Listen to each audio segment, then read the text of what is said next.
Thank you very much, Madam Moderator, for changing my name, but it's not only you.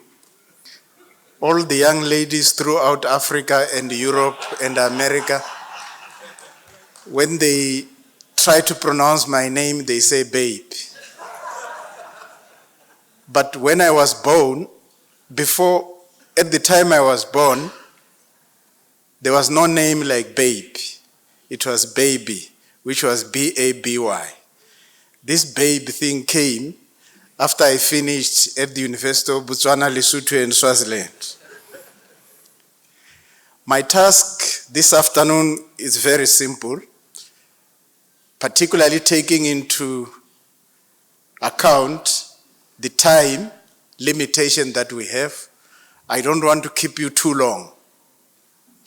As usual, at our annual conferences, the policymakers who are the ministers responsible for transport, they set the scene, regardless of what the theme of the conference is all about.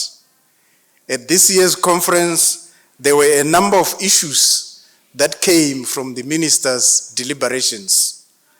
The first one was encouraging us as a SARA family to improve on operational efficiency.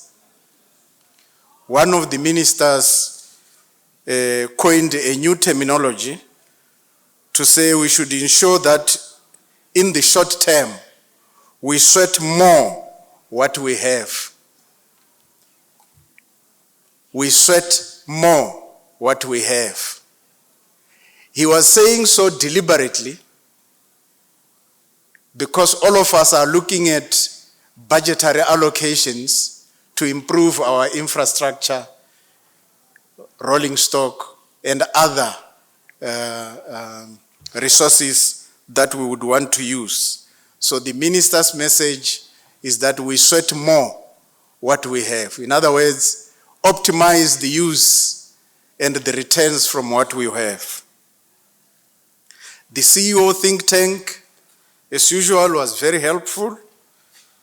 They talked of regional integration and they gave it a new meaning. These CEOs, by the way, they are my board members. At the SARA board meeting, they have not given me that definition before. But at this conference, they defined regional integration as lack of silos. In other words, they are saying we should promote dialogue at corridor level. We should promote common planning, common marketing, and implement a train plan that is corridor-based. They introduce new concepts such as reliability, consistency of service, and ability to recover quickly from service disruptions. In other words, they are saying, whatever resources we are having, when there is an incident, accident, or occurrence, we must assist each other, not at commercial rates, to ensure that the line or the corridor is opened as quickly as possible. The finance panel, they came up with something called Group of Five, which was very, very interesting, particularly when we are talking of African development financial institutions. I believe they continued the dialogue with senior SARA executives today in order to continue this conversation, to see how we can work together at regional level to ensure that the Group of Five are not disappointing to the railway family. I'm not saying the railway family is not disappointing to the Group of Five, because it is the other way around. The railway family has been looking for money, and Davis Puele, my friend from DBSA, who is leading the Group of Five, is saying money is unlimited. The port intermodal solutions. Obviously, the issue here is that there must be joint planning and common understanding to ensure that the downtime by both parties, the railway operator, the terminal owner, and the shipping lines do not suffer from unnecessary downtime, which leads to huge demurrage. The second day, which is today, you see, I'm moving fast, President. The second day, which is today, we looked at the preface today by the SARA Vice President. He summarized what I've already said for yesterday, and he gave us the agenda for today. I will answer him more in November at the board meeting. Then there was setting the scene by the Transnet Group CE, Portia Debbie, who said a lot, particularly looking at the changes in the transport environment that we find ourselves in as Southern Africa or Africa at large. The basic concepts behind all these changes is to increase intermodal shift or modal shift from road to rail, recognizing the advantages and the economies of scale that go with choosing rail as your transport mode of choice.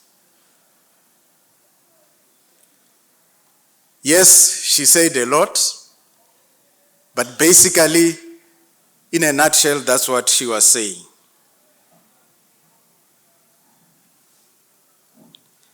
The Minister of Transport of Zambia encouraged all of us, particularly the SADC government, to ensure that we start engaging in the conversation of the standard gauge railway line.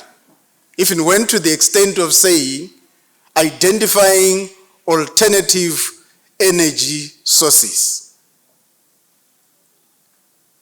And immediately said the immediate option is electrification, particularly in the rest of SADC, where electrified lines are non-existent.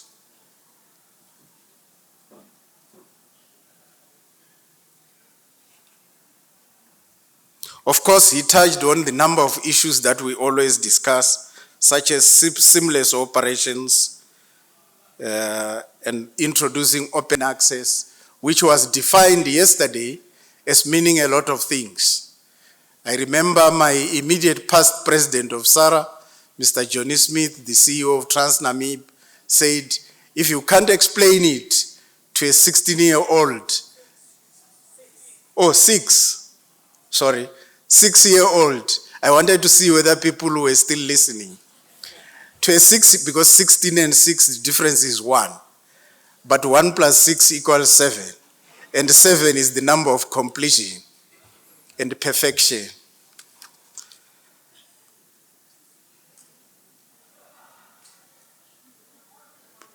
Later on, we talked of the key being engagement. In other words, the minister encouraged all of us to engage, not only the railway family in the SADC region, but that engagement must include the customers, the mining houses, the freight owners, and so forth and so forth. All the players, all the stakeholders must come to the table and discuss openly the issues so that we can make progress on this modal shift. There was another new terminology which was used today where they said there is no one size fits all. Every opportunity requires its own specific solution. No one size fits all. When I'm at my office, I always say, cut and paste is good because technology taught us how to cut and paste. If I'm required by the president of SARA to send a speech within 5 minutes, I cut and paste. But at the end of the day, I have to be very careful because if you cut and paste, you might forget that the date you used earlier was 2019 and we are in 2022. So even after cutting and pasting, you have to proofread what you want to say. In terms of passenger prospects, we had an interesting dialogue where the panelists were actually talking about providing a regional service which caters for the cross-section of our population. Not only the lower spectrum and not only the higher spectrum, but for everybody. And they talked of the need to improve on our coaching stock, to improve on our infrastructure, to improve on our communication, to improve on the provision of Wi-Fi facilities. These days you can't do without Wi-Fi. And my vice president already indicated that in Mozambique, they've already gone beyond, far way beyond what we are expecting. They are already providing Wi-Fi. They are even providing buses or road transport as feeder to their passenger service. So this is something that we can learn. I know as a person, as an individual, that in South Africa, the Blue Train has also done the same what CFM is doing. And my chairperson, Remulifani, from PRASA, is doing everything to ensure that we provide a reliable and predictable, comfortable regional passenger service under the task team that was established by the SARA board. Finally, in terms of safety and security, a number of speakers referred without saying so to the SADC-SARA safety standards, which were approved and adopted by the ministers responsible for transport in 2017. These standards are now in the process of being domesticated, and most of the countries have now reported full domestication of these standards. These standards set a platform on which we can operate on the same basis, on which we can evaluate our safety performance on the same basis. They also encouraged us to have a common platform for sharing regionally information on incidents, accidents, and occurrences. By the way, without preempting discussions for next year, SARA is already that common platform. We have a common template which we report incidents, accidents, and occurrences. And like Mandisa, today they were calling her Mandisa, but I know her to be Mandisa, raised a very important issue to say you cannot just look at incidents or accidents in isolation. And this is exactly what SARA is trying to do. We are measuring these incidents and accidents or occurrences on the basis of ton kilometers moved. Sorry, Chair, I'm not part of the panelists. President, not Chair. but I'm trying to clarify some of the issues. Finally, let me come to the thanking part. Having summarized what you want us to do, let me start by thanking the SADC Ministers of Transport for their support, all-weather support. I'm aware that some could not come for one reason or the other, but in spirit, they are with us. And as usual, at their next meeting of the SADC Ministers of Transport, I'll be submitting the report of the Sara Rail Conference to them to remind them what they said we should do. That's why I say in spirit, they are with us. Let me also thank the Sara board, starting with the Sara presidency, which is the Sara president and the Sara vice president, and all the Sara board members, particularly recognizing the large delegation from our colleagues from Angola. Cabral, we thank you very much. Bango, you are here. I was looking for there. We thank Julio Bango, we thank you very much. And all the other members from Angola. I'm not trying to give them special preference. I'm only recognizing them because for more than 20 years, the Angolan railways, the three of them, were not fully participating in SARA. So when they come in a delegation, which has more than 10 people, we must recognize them. Let's give them a clap.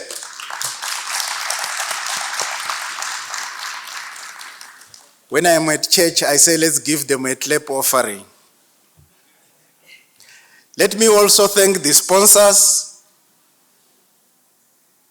Bagaitsu, you always do us good. Without your sponsorship, the conference cannot be what it is. So we look forward to your continued sponsorship. Exhibitors, without your exhibition, we will not know what technology is available out there. We will not know what equipment is available there, out there. And therefore, for that reason, I thank you. And for beyond that, let me thank the government of the Republic of South Africa for ensuring that the exhibition equipment, particularly that which comes from outside the country, is facilitated from a customs perspective. Many years ago, we had this same conference in another country, and most of the exhibitors, they lost their exhibition material due to customs. Customs, they want money. The moment they see your equipment, they want to tax you more than the value of the equipment itself. And therefore, I thank the Republic of South Africa for creating an enabling environment for us to ensure that we can continue exhibiting. Let me thank the speakers who researched on their different subjects, including the chairpersons who were able to facilitate the discussions, and the panelists themselves. Because without you, we will miss a lot. Finally, let me thank the participants, without forgetting the Director of Ceremonies. Earlier on, in Setswana, we say, "Una tsena mo moweng." She was now in the spirit when she was talking of the blue train, to demonstrate that she has passion in terms of what she's doing. Let me thank also the interpreters who gave us very good interpretation without being so technical themselves. I know railways is a technical field, And at times when you interpret railway language and you are not a technical person, you end up missing somewhere. But nonetheless, I give you 100%. Let me finally thank the SARA Rail Steering Committee, starting with the chairperson, the chairperson, Ausi Pumi, and your team for a job well done. I'm saying a job well done, Madam President, because I'm part of the steering committee. So we did a fantastic job. We are giving ourselves an evaluation. To all of us, we look forward to seeing you all at the 2023 SARA Rail Conference. Asante sana.